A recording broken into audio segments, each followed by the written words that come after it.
ஜம் ஆன்மீக அன்பர்களுக்கு வணக்கம். சனிப்பெயர்ச்சி பலன்கள் கடகம். எதிலும் துடிப்புடனும் ஈடுபாட்டுடனும் ஈடுபடும் கடகராசி அன்பர்களே, எளிதில் உணர்ச்சி வசப்படுவீர்கள். நீங்கள் உங்கள் கடமையிலும் காரியத்திலும் கண்ணாக இருப்பீர்கள். சோம்பலை விரும்ப மாட்டீர்கள். எந்த வேலையையும் முதல் முறையிலேயே முடிக்க வேண்டும் என நினைப்பவர்கள் நீங்கள். தலைமை தாங்கும் பண்பை இயற்கையிலேயே உடையவர்கள். இந்த சனிப்பெயர்ச்சி உங்களுக்கு எப்படி இருக்கிறது என்று பார்க்கலாம் வாருங்கள். இதுவரை உங்களது அஷ்டமஸ்தானத்தில் இருக்கும் சனி பகவான் விலகி பாக்கியஸ்தானத்திற்கு செல்கிறார். 3ஆம் பார்வையால் லாபஸ்தானத்தையும், 7ஆம் பார்வையால் தைரிய வீரியஸ்தானத்தையும், 10ஆம் பார்வையால் ரண ருண ரோகஸ்தானத்தையும் பார்க்கிறார். சனி பகவான் செழிப்போடு செல்வாக்கையும் உங்களுக்கு அள்ளி தருவார். அனைத்து காரியங்களிலும் சராசரிக்கும் கூடுதலான வெற்றிகளை காண்பீர்கள். சேமிப்புகளை ஆதாயம் தரும் விஷயங்களில் முதலீடு செய்வீர்கள். திட்டமிட்டு சரியாக செயலாற்றுவீர்கள். கடினமாக உழைத்து லாபம் அடைவீர்கள். மனதை ஒருமுகப்படுத்தும் ஆற்றல் உண்டாகும். தொழிலில் புதிய வாய்ப்புகளை பெறுவதற்காக அடிக்கடி பயணங்களை மேற்கொள்வீர்கள். சொத்து விவகாரங்களில் நிலவிய வில்லங்கம் விலகும். சமுதாயத்தில் உயர்ந்த பதவிகளை பெறுவீர்கள்.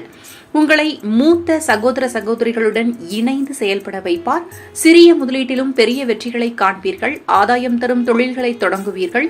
தொலைவில் உள்ள புண்ணிய தலங்களுக்கு ஆன்மீக பயணங்களை மேற்கொள்ளும் வாய்ப்பு பலருக்கு கிடைக்கும். உடல் உபாதைகள் ஏற்படாது. உங்களின் தன்னம்பிக்கை அதிகரிக்கும். திறமைகள் பளிச்சிடும். குழந்தைகளை கண்டிப்புடன் வளர்ப்பீர்கள். அதே நேரம் அவர்களின் மகிழ்ச்சிக்காக சுற்றுலாவும் சென்று வருவீர்கள். பதற்றப்படாமல் உங்கள் செயல்களை செய்து முடிப்பீர்கள். உங்களின் நெருங்கிய நண்பரே உங்களை ஏமாற்ற முயற்சிக்கலாம்.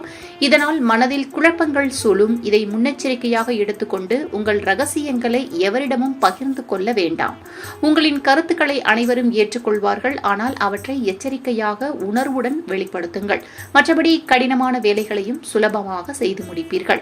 வருமானம் சீராக இருப்பதால் கடன்கள் ஏற்படாது. செய்தொழிலில் ஏற்படும் போட்டிகளை சாதுரியத்துடன் எதிர்கொள்வீர்கள். தெய்வ வழிபாட்டில் நம்பிக்கையுடன் ஈடுபடுவீர்கள். பணப்புழக்கம் நன்றாக இருக்கும் என்றாலும் அதற்கேற்ற செலவுகளும் உண்டாகும். அதனால் அனாவசிய செலவுகளை தவிர்த்து முக்கியமான செலவுகளை மட்டும் செய்யவும். உங்களின் நடை உடை பாவனைகளில் அழகு கூடும். சிலருக்கு புதிய வாகனம் வாங்கும் யோகம் உண்டாகும். எதிர்பாராத பயணங்களால் அதிர்ஷ்ட வாய்ப்புகளை பெறுவீர்கள். உத்தியோகஸ்தர்கள் கடுமையாக உழைத்தாலும் அதில் மேலதிகாரிகளின் குற்றம் காண வாய்ப்பு உண்டு. அதே சமயம் சக ஊழியர்கள் உங்களுக்கு உறுதுணையாக நிற்பார்கள். சிலருக்கு அலுவலக ரீதியாக வெளியூரில் சில காலம் தங்கி பணியாற்ற வேண்டிய சூழ்நிலை உருவாகும். வியாபாரிகளுக்கு கொடுக்கல் வாங்கல் விஷயங்களில் எந்த குறையும் ஏற்படாது. ஆனாலும் இதிலும் கவனமாக இருக்கவும்.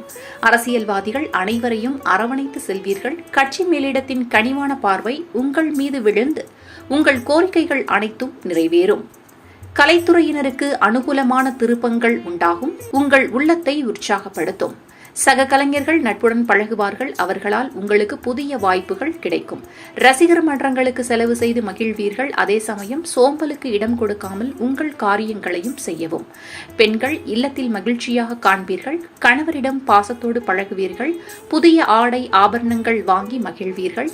தேவையற்ற கவலைகள் சிலருக்கு தோன்றலாம். மாணவர்கள் வீண் வாக்குவாதங்களில் ஈடுபடுவதை தவிர்க்கவும். பழைய தவறுகளை திருத்திக் கொண்டு புத்துணர்ச்சியுடன் பாடங்களை படிக்கவும்.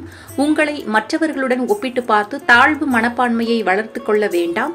நீங்கள் நீங்களாகவே இருக்க பழகி உங்களின் முன்னேற்றத்திற்கு அடிகோலுங்கள். பரிகாரம்: முடிந்தால் திங்களூர் சென்று தரிசனம் செய்துவிட்டு வரவும். தினமும் 108 முறையாவது ராமநாமத்தை ஜெபிக்கவும். சுந்தரகாண்டம் பாராயணம் செய்வது அதிக நன்மை தரும். மல்லிகை மலரை சிவனுக்கு பிரதோஷ வேளையில் சாத்தி வர குழப்பங்கள் அகலும்.